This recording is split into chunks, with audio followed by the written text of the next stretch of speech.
Hola chicas, esta es la parte tercera de este plan de continuidad pedagógica en tiempos de cuarentena y hoy vamos a trabajar la gestión del tiempo.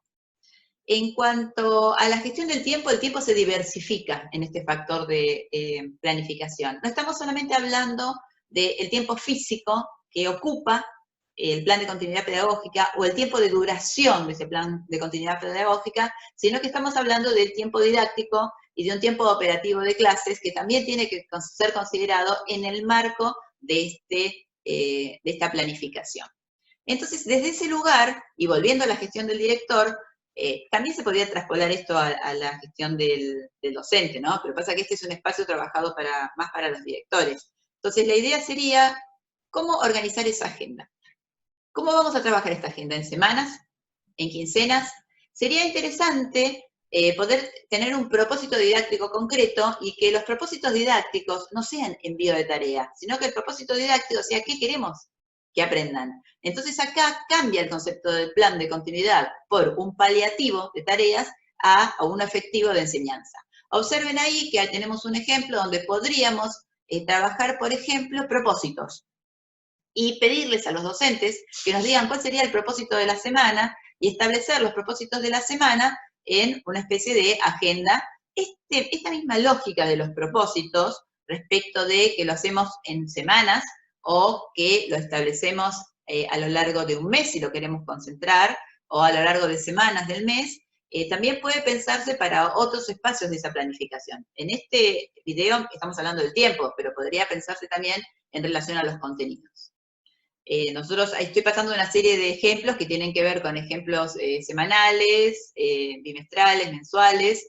La idea de este tiempo didáctico es que hay que considerar una planificación de qué tipo de conocimientos vamos a trabajar y qué es lo que vamos a enseñar y cómo, ¿no?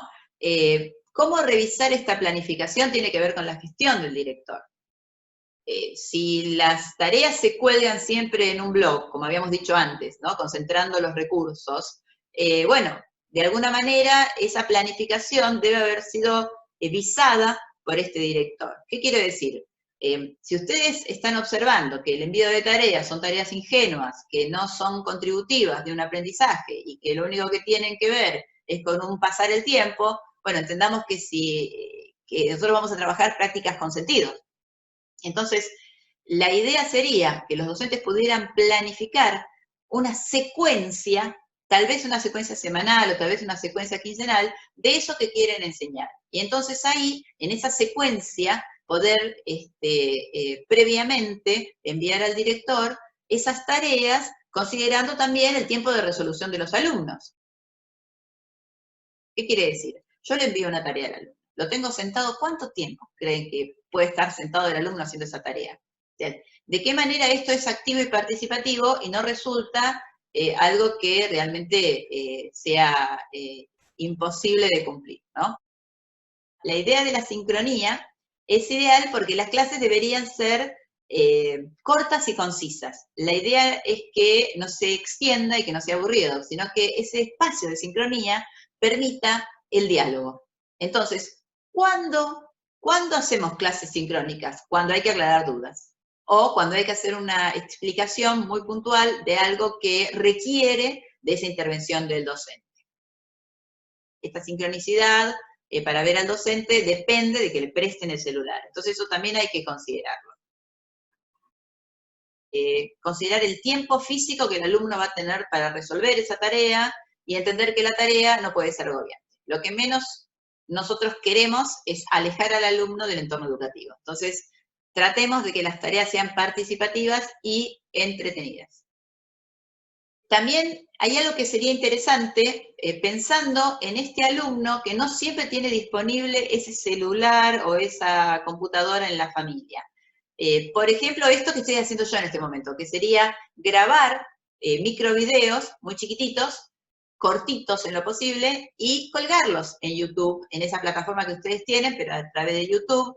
Entonces, esto tiene una serie de ventajas. La primera, no ocupa espacio en los celulares. La segunda, se conectan todas las veces que quieren, o sea, pueden volver a esto para revisitarlo. Y la tercera, el alumno que no pudo ir en un momento sincrónico, lo puede ver después. Entonces son pequeñas ayudas para aquellos donde la presencia de Internet no es continua. Cuando nosotros pensamos en los tiempos de evaluación, que también hay que considerarlos, es importante considerar este tipo de tareas y el tipo de resolución que tienen un vínculo directo con la mirada del docente en cuanto a la supervisión. ¿Qué quiero decir? Y bueno, que si ustedes planifican una serie de envíos masivos, seguramente a los efectos de la corrección el docente va a tener mucha corrección. Entonces, y a veces hay que pensar si esa corrección es fructífera o si es inhóspita, ¿no? Porque el alumno está atento a esa corrección. ¿De qué manera funciona la corrección cuando no hay una interacción, cuando es a distancia? Entonces, desde este marco, hay que pensar, bueno, ¿qué tipo de tareas vamos a enviar y qué tipo de evaluaciones se van a poder realizar? Y esto acordado con los docentes desde el inicio. Acá tenemos la mirada del director respecto de los docentes. Entonces, a ver, pensar, ¿cómo planificó en el tiempo? ¿Qué propósitos didácticos tuvo en ese tiempo? ¿Y qué tipo de actividades planificó para esa secuencia? Es parte de la supervisión de este director, que a los efectos de la devolución, bien lo puede hacer en forma directa, ustedes lo saben, por una llamada telefónica, que es mucho más sencillo que estar implementando otras cosas, dado que la supervisión sería interesante trabajarla en forma personal. Salvo que ustedes como directivos observen que hay una serie de cuestiones comunes que darían lugar a alguna reunión de tipo sincrónica en lo posible.